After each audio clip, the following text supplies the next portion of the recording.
हमारे सिंह और हमारे सभी पदाधिकारी जिनके नाम नहीं लिए वो सब लोग इसमें शामिल हैं।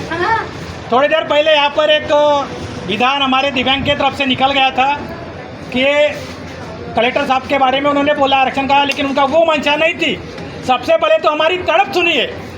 हमने 3 महीने से हमारे घर में, हमारे दिव्यांगों के घर में अनाज हम नहीं खरीद रहे हैं, हम भूखे हैं, तो भूखे बैठे हम संविधान का क्या करें, इसलिए उन्होंने ऐसा कहा।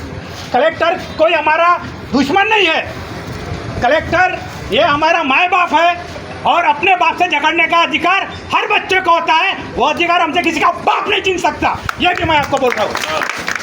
यहाँ पे जमा इसलिए हुए, ये मैं प्रशासन को बताना चाहता हूँ कि पिछले 2.5 महीने से हमारे दिव्यांगों को 3 महीने होते आ रहे हैं, उनकी 2,500 रुपये महीने की पेंशन नहीं आई है। कई हमारे दिव्यांग ऐसे जिस पेंशन पर ये निर्भर है, जब वो पेंशन आती है तभी उन्हें खाना मिलता है। आज हमारा दिव्यांग घर में भूखा मर रहा है, यहाँ पे आने तक के एक जगह है।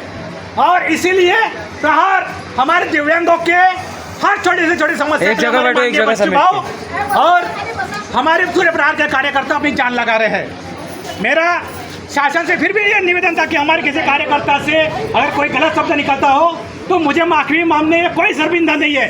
हम बाबा साहब के विरोधी नहीं है। संविधान का मोर्चे का अधिकार हमको संविधान ने, बाबा साहब ने दिया है और हमारा हर एक दिव्यांग सदैव उनका ऋणी रहेगा। जब तक हमारे दम में दम है, हम बाबा साहब के गुलाम थे और हम गुलाम रहेंगे। गुलाम विचारों क्या है, उनके काम क्या है, लेकिन जब भूख लगती है किसी पेट में तो गलत गालियां निकलती है। हमारे बहुत सारे दिव्यांग अशिक्षित अनपढ़ है, इनके समाज में बात बात पे गाली देने वाले लोग, ऐसे समाज में रहने वाले लोग हैं, सारे लोग झोपड़पट्टियों में रहने वाले लोग हैं। ऐसे समाजों के मुंह से अगर कुछ गलत निकलता है तो कृपया प्रशासन से, माँ बाप प्रशासन से मेरी नम्र विनती है कि इसे वो विषय पे लेकर ना जाए। और मेरे कर्मचारियों से भी मेरा नम्र निवेदन है, ये सब यहाँ पे बाबा साहब के विचारों से प्रेरित होकर ही आए हैं। तो आगे का हमारा विषय यही, तो हमारा प्रशासन से कहना यह है कि कौन सक्षम अधिकारी है, कौन सक्षम अधिकारी है जो हमारे प्रहार के प्रतिनिधि मंडल को मिलकर इनका समाधान कर रहे हैं। तो हम इनसे ये बात कर रहे हैं, लेकिन इन्होंने वो विषय छोड़ा और हमारे दिव्यांगों को बरगलाने का विषय किया है। लेकिन मेरे सभी दिव्यांगों से कहना है कि हम संविधान को मानने वाले लोग हैं, हम बाबा साहब को मानने वाले लोग हैं, हम संविधानिक तरीके से ही चलेंगे। लेकिन संविधान सिर्फ हमारे आम जनता के लिए लागू नहीं होता, जितना संविधान हमको लागू होता है उतना ही संविधान का पालन करने का अधिकार इन बड़े अधिकारियों को होता है। क्यों? क्योंकि ये 2.5 3 लाख रुपए महीने का पगार लेते हैं। अगर इनको 2.5 लाख रुपए महीने का पगार कम पड़ता है तो अभी 15 दिन पहले 15-20 दिन से ये ऑफिस बंद था। 15 लाख पगार होने के बाद भी ये पेंशन पे बैठते कि हमको और 50 लाख दो करके। इनका पगार तो अलग है, लेकिन अभी कलेक्टर साहब बैठे हैं, किसी का अगर बियर बार का लाइसेंस पास कराना है तो पैसे अलग मिल रहे हैं। ठीक है, तुम्हारे को लाखों की जरूरत है, करोड़ों की जरूरत है, हमको उतनी जरूरत नहीं है। लेकिन हमारे दिव्यांगों को पेट भरने के लिए जो 2,500 रुपये महीना पेंशन आप देते हैं, अरे आराम करो, वो तो हमें दो।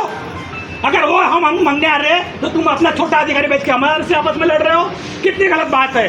अरे जो व्यक्ति आरक्षण के लिए बाबा साहब के लिए इतना चिढ़ रहा है, वो बाबा साहब के भारत देश में इन दिव्यांगों के लिए पेंशन नहीं है, उसके लिए कोई क्यों नहीं लड़ रहा। आज आप नितिन गडकरी जैसा पालक केंद्रीय मंत्री है, परिवहन मंत्री है, 5,000 करोड़ का उनका बड़ा बड़ा प्रोजेक्ट है, इतने बड़े बड़े नाग नदी के उनके प्रोजेक्ट सत्ता में लाया, हमने इन सबको आगे बढ़ाया। इसीलिए आज हम पीछे क्या कर रहे हैं, एक माचिस खरीदो जीएसटी लगाई तुम्हारे पर, चावल खरीदो जीएसटी भर रहे हो तुम। इतना सब भरने के बाद भी तुम्हारे को 2,500 पेंशन देने के लिए ना मंत्री को टाइम है, ना मुख्यमंत्री को टाइम है। इन हरामखोरों को आगे बढ़ाने वाले भी हम है। उदाहरण देता हूँ, नेपाल में सरकारों ने ऐसा ही किया तो वहाँ की जनता ने एक होकर सरकार को भगा दिया। लेकिन 75,000 दिव्यांग शहर में है और जब मोर्चा निकालने की बात आती है तो यहाँ पे 200 लोग जमा नहीं होते। तो क्या ये हमारी गलती नहीं है?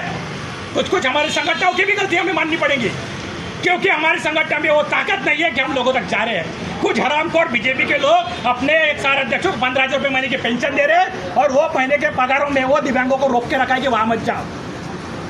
तो दोस्तों, इतिहास वो लिखता है जिस दो लड़ता है, घर में बैठने वालों का इतिहासों में कहीं नाम नहीं आता है। आज आप सब यहाँ इतने तकलीफ से आए हैं, इतने धूप में आए हैं, इस धूप में ये कलेक्टर बाहर नहीं निकल सकता, इसको कार में भी एसी चाहिए। वहां पर यहाँ की जनता आई है और फिर भी यहाँ पे कलेक्टर कोई अथॉरिटी अधिकारी उपस्थित नहीं है, कितनी शर्म की बात है। तो मुझे ये बताइए, अब हमारा विषय पेंशन का है, हमने सरकार की क्या कि जब तक हमारा पेंशन आएगा नहीं यहाँ से हम जाने वाले नहीं है। हम घर में भी भूखे मर रहे थे, यहाँ पर भूखे मरेंगे।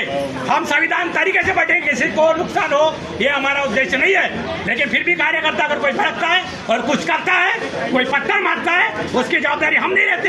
वो पुलिस डिपार्टमेंट देखेंगे, वो उनका काम है। डिपार्टमेंट के अथॉराइज व्यक्ति को यहाँ लाए। जब उनको ऑल इंडिया दिव्यांगों का मोर्चा आने वाला है तो उनका काम था पहले से ही यहाँ पे पानी की व्यवस्था करें उनके, क्योंकि दिव्यांग कोई चल नहीं सकता, कोई बोल नहीं सकता। और फिर भी यहाँ कुछ व्यवस्था नहीं है। बड़ी शर्म की बात है, जनता के समस्या के लिए इनका कोई दायित्व नहीं है, इनका कोई महत्व नहीं है। तो मेरा सभी से कहना है कि कृपया कोई भी ऐसा बयान ना करे जिससे किसी का मन में हाथ हो। सब लोग शांति से बैठे, हम एक एक लोग आप